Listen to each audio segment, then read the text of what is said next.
When a physical choke point in global maritime trade is closed, the immediate reaction is logistical, but the secondary reaction is a strictly mathematical cascade across the global economy.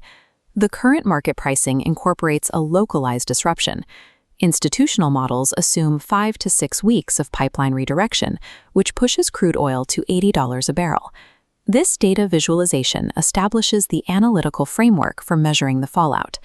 We are tracking the Goldman Sachs baseline expectation, where prices moderate to $76 a barrel, against an upside scenario, where an extended closure spikes prices to $100 a barrel. We will trace exactly how this supply shock propagates through global gross domestic product, or GDP, consumer inflation expectations, and ultimately central bank policy rates. The core challenge for institutional investors is pinpointing the exact mathematical threshold where a manageable regional disruption cascades into a systemic global macroeconomic crisis. To calculate the elasticity of higher oil prices, models rely on a standard rule of thumb. A 10% oil price increase creates mild aggregate impacts, a 0.1% GDP drag, and 0.2% inflation boost. Regionally, energy importers like EM Asia and the Euro area face heavy real income drags, while exporters like Canada see immediate GDP benefits. Headline inflation rises universally. However, the modeled pass-through to core inflation is highly restricted. Core inflation strips out volatile food and energy prices to reveal underlying trends. Here, a 10% oil spike translates to an impact of less than 0.1 percentage points globally, resulting in a mere 4 basis point increase for U.S. core PCE. Direct. A baseline oil shock triggers a predictable wealth transfer along energy dependence lines rather than a uniform global recession.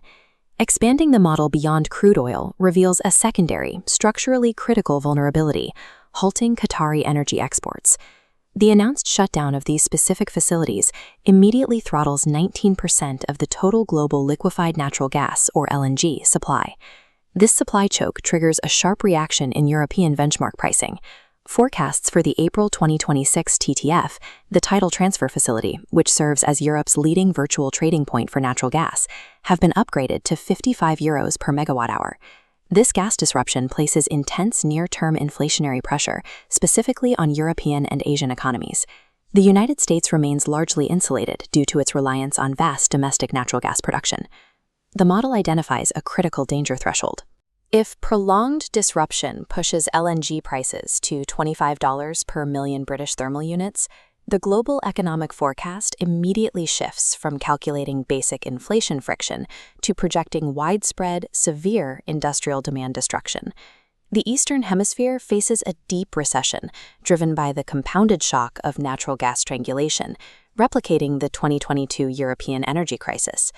Beyond physical commodity prices, the model tracks downside growth risks occurring completely off the balance sheet. The most immediate is the sudden restriction of capital. This chart displays the Goldman Sachs Global Financial Conditions Index, measuring the cost of credit. Since the shock began, global credit environments experienced a sharp 31 basis point tightening. If sustained, this financial tightening shaves 0.3 percentage points off global GDP. The secondary off-balance sheet risk is an upside inflation threat, the psychological de-anchoring of consumer expectations. This chart measures the effect of a 10% increase in oil prices on inflation expectations.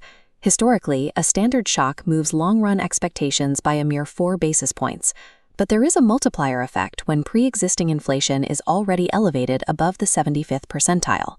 Because the post-pandemic inflation surge remains a highly salient memory for consumers, modern inflation expectations are hypersensitive. This environment triples the normal de-anchoring effect.